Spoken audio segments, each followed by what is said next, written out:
Hey there, and welcome to another episode of Real Estate with Tiana Key. It is Wednesday, and it is the last day of May. And I'm just going to jump right into this. So we are headed into the height of the summer selling season for real estate. And this is one of those years where it's been very, very weird. It's been a little bit odd, and everyone has their own take and their own spin on what's actually happening in the market. So what I did today is I'm showing you MRED, which is how we see all of our listings in the Chicagoland area from our favorite platforms like Zillow, Realtor.com, Redfin, whatever app you like. When real estate agents get their listings, we put them into this system and voila, shows up on the internet all over the place. So they pull data for us and give it to us on a weekly basis. And I'm just going to share a tidbit of that with you today, mainly to talk about the supply and demand issue that we're having and compare it to last year and give you some tips and some tools that may be useful if you are considering buying, or if you're considering selling, or if you know someone that is, you can share this information as well. So just something to be a resource. The first slide I want to tap into is this one, the residential new listings. And this one goes week by week and compares it to the same week last year. So the dates could be slightly off, but we're looking at, week 3 of May and comparing it to week 3 of May in 2022. So in the most recent one, which is the last full week of May, we have 522 through 529. We had 4,927 listings. So new listings came into the market. In that same week last year, in 2022, we had 6,363. Going the week before that, May 15th through the 22nd, we have 5,572. And in 2022, we had 7,278. And it is like this going all the way back to the beginning of the year. Okay. So what we look at this for is to see what's really happening with the number of listings that are coming out. So this is our supply. So this is our supply slide. We're seeing that the supply is not up to par compared to last year. We are at a deficit of about 1,500 to about 2,200 new listings compared to last year, week over week. And that is really impacting us because last year, I believe everybody saw the memes, the TikToks. I think they even did something on Saturday Night Live about just people obsessing about real estate, having to stay on their apps all the time because homes would come on the market and they'd be gone just like that. So if that was happening in 2022 and in 2021, and we're not keeping up with the new listings, then it's definitely happening this year. So we have a lack of supply. So I'm going to go back one slide and look at the listings under contract. So this one's doing the same thing, showing us week over week compared to the previous year. If we look at 522 through 529, we had 3,596 properties go under contract. And if we compare that to 2022, the same week, we had 3,796.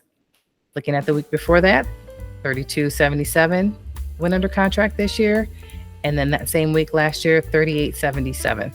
So we are much tighter and much closer with the listings going under contract. So what that's telling us is, this is the demand slide. So what that's telling us is the demand is still neck and neck with what we had last year. There were a few weeks where it dipped down a little bit lower. We were the same. So this was a tight week. But it's slightly lower, and it's not enough to make an impact on what's happening with the supply. So as our supply continues to slip and the demand continues to remain the same or very close to it, that means we're gobbling up just about everything that comes onto the market. So if we have 4,927 that came on the market that week, and we go back to one slide and we look at that same week to see what went under contract, we had 3,596 go under contract. That's pretty close. That left about 1,200 listings in the whole Chicagoland area, going all the way out to the good old suburbs. That left about 1,200 listings still sitting there to, roll over to the following week.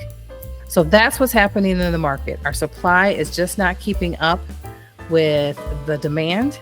The demand is right there, ready to gobble up any new listing that comes up if it matches them. And what's actually happening for buyers is they are really looking for what meets their needs, because interest rates are much higher than they were last year and the year before. So that means you need to find the house that matches your needs. If it has your wants, that's even better. But we can't have too big of a project, because your mortgage payments are probably right where they need to be and you can't go any higher. So there's just not a lot of extra money left over.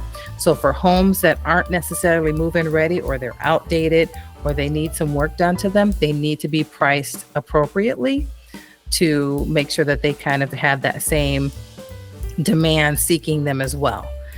Every house has a buyer, but the price has to be right. So for sellers, that means make sure you get with your real estate agent, you price it accordingly based on, the status of your house compared to what has sold out in the market. The other thing that buyers are doing is buyers are looking at their budget, their max budget, and they're actually searching for homes that are about $20,000 less than that, because they know they're going to get out there. If that house is liked by them, it's probably liked by 5 other people.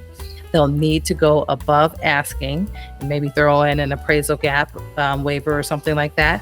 And they want to be able to have that cushion so that they don't overgrow their max budget.